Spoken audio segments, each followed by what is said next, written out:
సముద్రపు తాబేళ్ళని వేటాడేస్తున్నారు. ఒకప్పుడు మత్స్యకార వృత్తిగా ఎంచుకున్నప్పుడు ఇక్కడున్న మన మత్స్యకార సోదరులందరూ కూడా వాళ్ళ వలల్లో చిక్కుకుపోయాయి. వాటి వల్ల వాళ్ళకి దాంట్లో మంచి చెడు తెలీదు. మామూలు చేపలాగా పట్టుకుంటూ వెళ్తే సుప్రజ గారు చెప్పారు, దీనివల్ల ఎంత నష్టం జరుగుతుంది పర్యావరణం కంటే వేటాడే స్థాయి నుంచి సంరక్షించే స్థాయికి వచ్చారు ఇక్కడ ఉన్న మనం. ఇంతకుమించి గొప్పదే ఉంది చెప్పండి. ఇప్పుడు అటవీ శాఖ చేసింది, అటవీ శాఖ మంత్రిగా నేను మాట్లాడుతున్నానంటే దాంట్లో పెద్ద విషయం కాదు.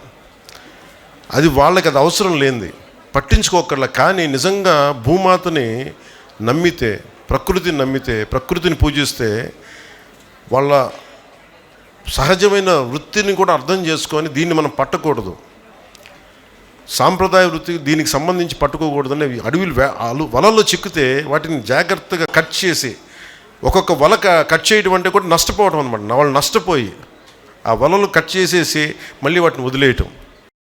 అంత మనస్ఫూర్తిగా అంటే మనం అనుకుంటాం కదా, ఒక్క మనిషి ఏం చేయగలరని. ఒకళ్ళు అనుకుంటే చేయగలరు. నేను చాలాసార్లు చెప్తాను, one man's courage makes a majority. ఒక్కళ్ళు అనుకుంటే చాలు.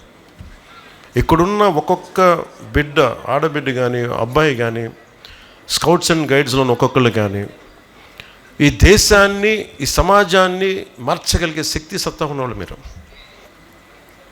సుప్రజ గారు ఒక్కళ్ళు అనుకొని ఆవిడికి తోడుగా రాజు గారు, సూరజ్ గారు, చంద్రారెడ్డి గారు,